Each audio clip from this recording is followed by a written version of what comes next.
My name is Maija mirandaatwell, and I will be discussing different educational technology tools that teachers can utilize in their classroom. One of these is Skies, which I found very useful during COVID. My school utilized it. I'm sure many others did.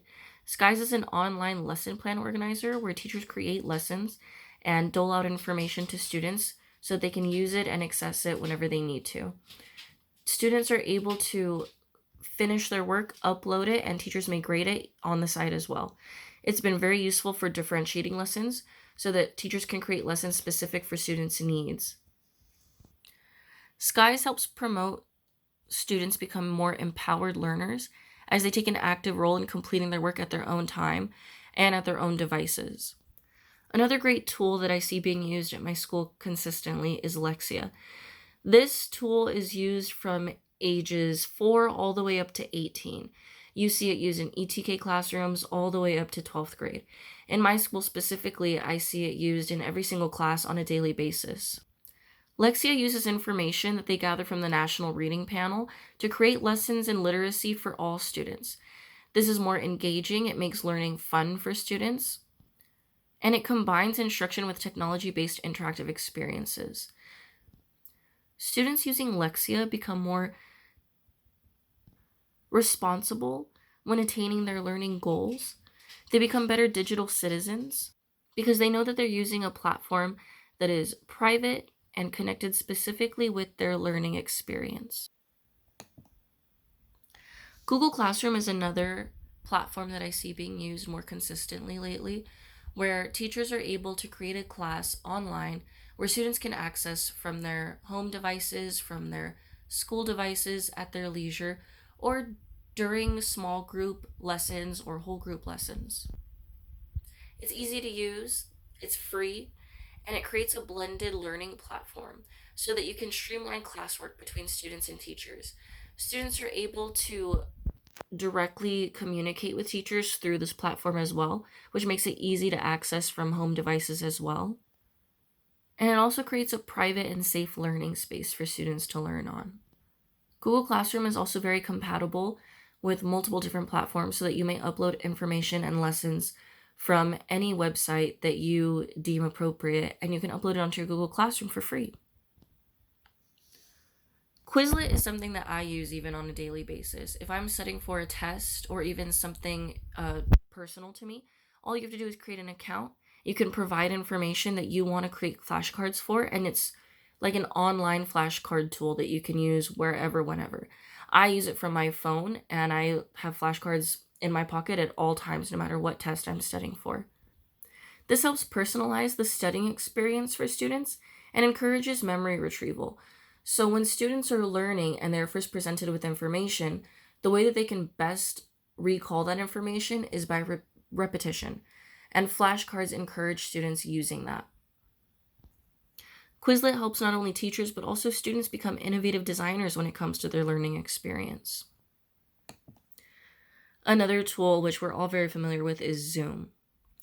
Zoom has been instrumental in our lives ever since COVID. Not only has it helped streamline learning, but it's also helped streamline many careers where people now are able to work comfortably from home through their computer and able to have meetings wherever they're at simply through the use of Zoom. This is a communication technology which helps you create meetings where you have video and audio available. You can share your screen to show charts or show information that you may need. This also helps teachers create more collaborative assignments for their students. Since teachers have the opportunity to meet with one another over this platform or even with their students, then it creates more of a relationship between what they're learning and what their peers may be learning as well. This platform is utilized on a daily basis for so many different companies. Blickit is very similar to Quizlet in the sense that you can use trivia to review and retrieve information, but Blickit already has so many games that you can access. What's fun about Blickit is that you can put in the information that you want to use, you can put in the type of game that you may want your students to play, and it creates a unique code so that it promotes safety. This helps teachers become innovative designers when it comes to creating fun study and review sessions for students.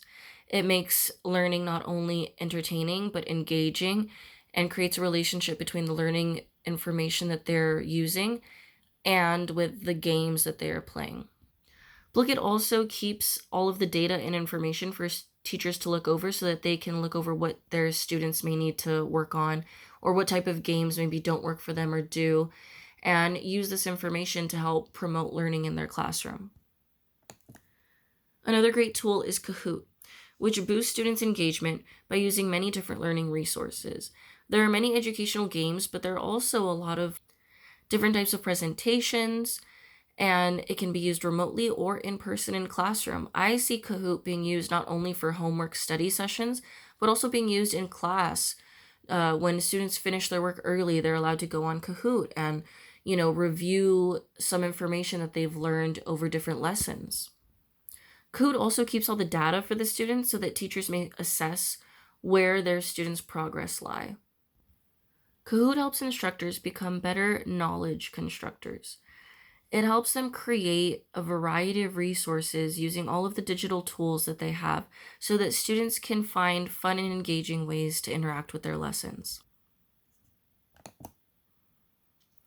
So, those are my 7 different educational tools that not only do I see being used all the time, but I personally have used.